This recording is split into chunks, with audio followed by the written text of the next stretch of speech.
This is Dan Tortora with Frank Colabufo, coming off of a victory here in the postseason for the 2024-25 campaign for West Genny, 5-2 over Beeville. Congratulations, Coach. Thank you. Just going into this after the first period, seeing 0-0, the guys talked to me about in the first 10 minutes you wanted them to show who they were. What did you take away from a period to start off where there was no score? Well, I thought we played a good first period. I mean, I think the shots were indicative of that. I think the ice was tilted in our favor for sure. But their goalie was playing really well, and it's a dangerous spot to be because, you know, a kid could steal a game, and so you got to find a way to break through. And you did break through in the second period. There was an onslaught. There was finally a goal that came through, and then we see other goals come a little bit faster. And so just what you could say about the second period and how the offense woke up then.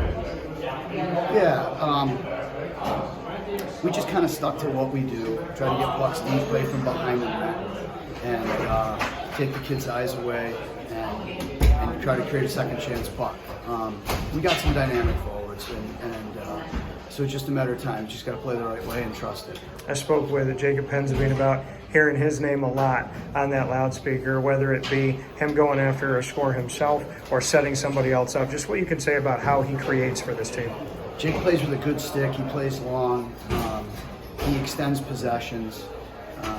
He keeps plays alive for us. He's done that all year for us. And the thing is when he gets it back, he can finish, and he did today. And then as far as Cade McBride, just the work that you've seen him do as well. I got to speak with him after this match, and just what you took away from his play and what he created out there as well, and how he kept the puck going the right direction. Well, that's what it is. I mean, he's a big physical kid. He's hard to play against. He'll block shots, play the body, but keeps it pretty simple, just trying to get it, blue line, red line, goal line, and just fill the middle of the ice, and that's kind of part of what we do. I spoke with you guys about the fact that this is obviously a physical game, but in the second period, just what you saw from that and just what your takeaways were from a moment like that, where it looked like, at least from where I was, somebody could have gotten really hurt on that. Yeah, we talked about that. It's one thing you want to stick up for your teammates and all that, but it's another thing. This is postseason. You know what I mean? A game can turn on something like that. You can't be taking penalties, especially like that. That serves no purpose, and it just gets you out of your structure, gets you out of your rhythm, wrecks the ice time. So we talked about that. I think we learned from it. I don't think we'll see that again. And to see the team bounce back from that moment and then continue to score and then take care of the third period, just what your takeaways were of how the team finished. Yeah, I think when the game was still, in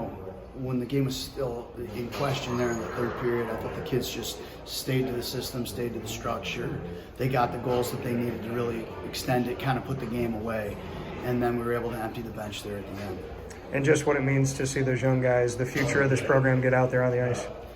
Yeah, I mean, it's a playoff game, right? Yeah. So like all that experience is good experience. It's not like it wasn't a lopsided game. It wasn't a lopsided score. Beeville played hard, right to the end. They're strong, physical kids. So to get our young kids out there and get a taste of playoff hockey, that was good for our program.